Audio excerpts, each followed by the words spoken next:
Let's take a closer look at the campaigns tonight with our panel, Democratic strategist Jarrod Bernstein and Republican strategist Matt Klink. Gentlemen, welcome both. Matt, we'll start with you tonight on the topic of Republicans accusing Harris running mate Walz of stolen valor. I wanted to get your insight on this. We know the Harris campaign releasing a statement saying that the vice president's running mate, Governor Tim Walz, quote, misspoke when talking about handling weapons during wartime. How big of an issue do you view this for the Harris campaign? Well, look, Tim Walz has propagated this myth for a number of years.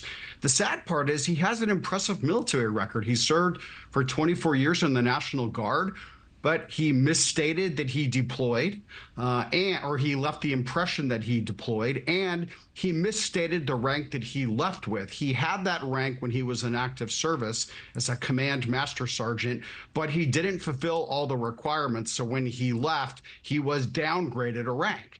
You know, so look, the people in Congress, because such a small percentage of Americans are in the military, they take this stuff really, really seriously. And Governor Walz knew better. He thought he could gain a marginal advantage over it. And the Harris campaign had to walk it back because they didn't want to be swift-boated like John Kerry was in 2004. Jarrod, what's your read on this? Are the GOP attacks against Walz's military record actually working? And is it resonating with voters? I think that if you're in a football game and you're arguing about the calls that the refs are making, you're losing.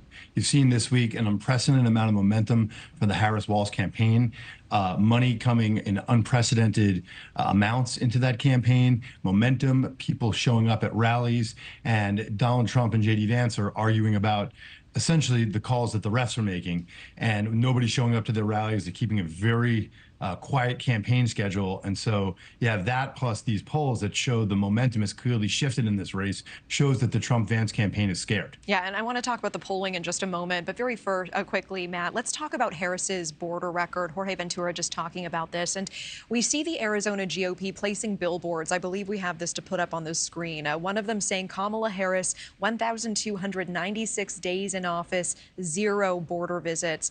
Matt, is this Harris's clearest weakest point right now?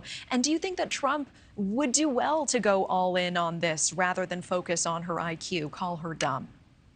Well, it's one of her weakest points. I mean, they're incredibly vulnerable on the economy. But dealing with your question, Natasha, about the border, look, the Biden-Harris border policy has been a joke, and she can run as many ads as she wants. The American people, all they have to do is open their eyes. The illegal immigrant crisis is a national issue. Thank you to Governor Abbott and Governor DeSantis for putting illegal immigrants in non-border states, and now everybody is aware of it. And this is something, look, California is a sanctuary state.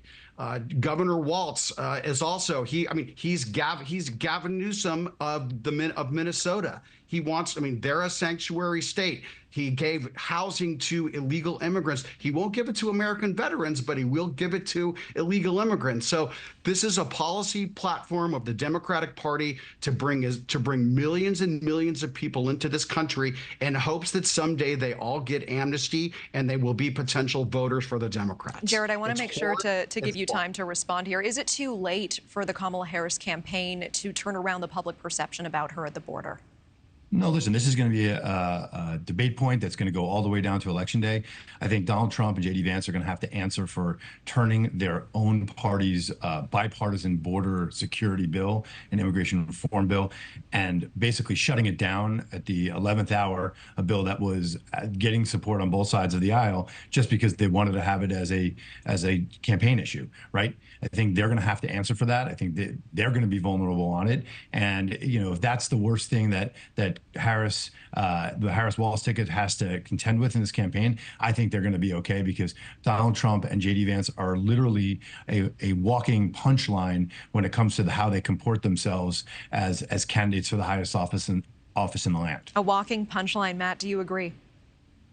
Well, Jarrod, good try, but they're incredibly vulnerable on the border. The economy is worse, but hey, we don't know because all Kamala does is read off of a teleprompter. She won't hold a press conference. Thanks for watching. Go to joinnn.com to find News Nation on your screen. And don't forget to click the red subscribe button below to get more of News Nation's fact-driven, unbiased coverage.